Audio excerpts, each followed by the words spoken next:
English ಕಲಿಯಲು ಆಸಕ್ತರಾಗಿರುವ ಆತ್ಮೀಯ ಕನ್ನಡಿಗರಿಗೆ ಸ್ವಾಗತ.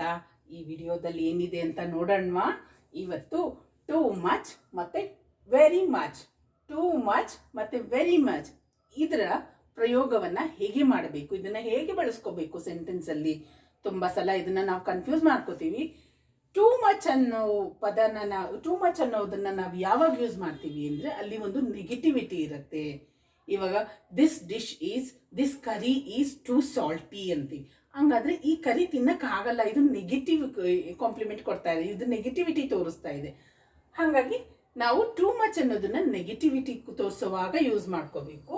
ವೆರಿ ಮಚ್ ಅನ್ನೋದನ್ನ ಕಾಂಪ್ಲಿಮೆಂಟ್ ಕೊಡುವಾಗ ಯೂಸ್ ಮಾಡಬೇಕು. You are looking too good ಅಂತ ಹೇಳ್ತೀವಿ, ಅದು ಅಷ್ಟು ಚೆನ್ನಾಗಿಲ್ಲ. She is looking too much good ಅಂತೀವಿ, ಅದು ಚೆನ್ನಾಗಿಲ್ಲ. ಅವಾಗೆಲ್ಲ ಏನು ಹೇಳಬೇಕು? She is looking very much good in this dress, we should say. ಈ ಥರ ಹೇಳೋಣ. I like her attitude dash ಬ್ಲ್ಯಾಂಕಲ್ಲಿ ಏನು ಹಾಕ್ತೀರಿ? I like her attitude very much. ಇದು ಪಾಸಿಟಿವ್ ಕಾಂಪ್ಲಿಮೆಂಟ್ ಇದೆ, ಪಾಸಿಟಿವ್ ಹಿಂಟ್ ತೋರಿಸ್ತಿದೆ. ಹಾಗಾಗಿ ನಾವು I like her attitude very much ಅಂತ ಹೇಳೋಣ. ಚಿಲ್ಡ್ರನ್ ಈಟ್ ಕ್ಯಾಂಡಿ, ಇದು ನೆಗೆಟಿವ್ ಹಿಂಟ್ ಕೊಡ್ತಾ ಇದೆ. ಟೂ ಮಚ್ ಕ್ಯಾಂಡಿ ಅಂತ ಬರೆಯೋಣ. ಮಕ್ಕಳು ಬಹಳಷ್ಟು ಕ್ಯಾಂಡಿಯನ್ನ ತಿಂತಾ ಇದ್ದಾರೆ, ಅದರಿಂದ ಸಮಸ್ಯೆಗಳಾಗ್ತಾ ಇದೆ. ಸೊ ಟೂ ಮಚ್ ಅಂತ ಯೂಸ್ ಮಾಡಬೇಕು. There is dash noise in the house, ಇದು ಅಷ್ಟೇ ಗಲಾಟೆ ಕಾಣಿಸ್ತಾ ಇದೆ, ಇದಕ್ಕೇನು ಬರಿಬೇಕು? ಟೂ ಮಚ್ ಅಂತ ಯೂಸ್ ಮಾಡಬೇಕು. ನಾಯ್ಸ್ ಇನ್ ದ ಹೌಸ್, ಗಲಾಟೆ.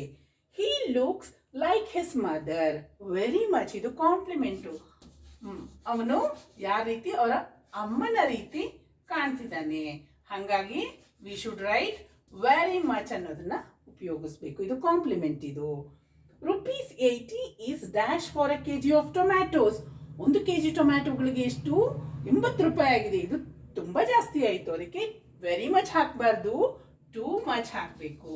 ಇದು ಯೂಶುವಲ್ ವೇ ಅಲ್ಲ, ಇದು ಜಾಸ್ತಿ ಇದೆ ಬೆಲೆ, ಅದಕ್ಕೆ ಟೂ ಮಚ್ ಹಾಕಬೇಕು. ಇಷ್ಟು ಹೇಳಿದ ಮೇಲೆ ನಿಮ್ಗೆಲ್ರಿಗೂ ಟೂ ಮಚ್ ಮತ್ತು ವೆರಿ ಮಚ್ ಹೇಗೆ ಯೂಸ್ ಮಾಡಬೇಕು ಅನ್ನೋದ್ರ ಬಗ್ಗೆ ಒಂದು ಐಡಿಯಾ ಬಂದಿದೆ ಅಂತ ತಿಳ್ಕೊತೀನಿ. ವಿಡಿಯೋ ನೋಡಿದ್ದಕ್ಕೆ ಧನ್ಯವಾದ.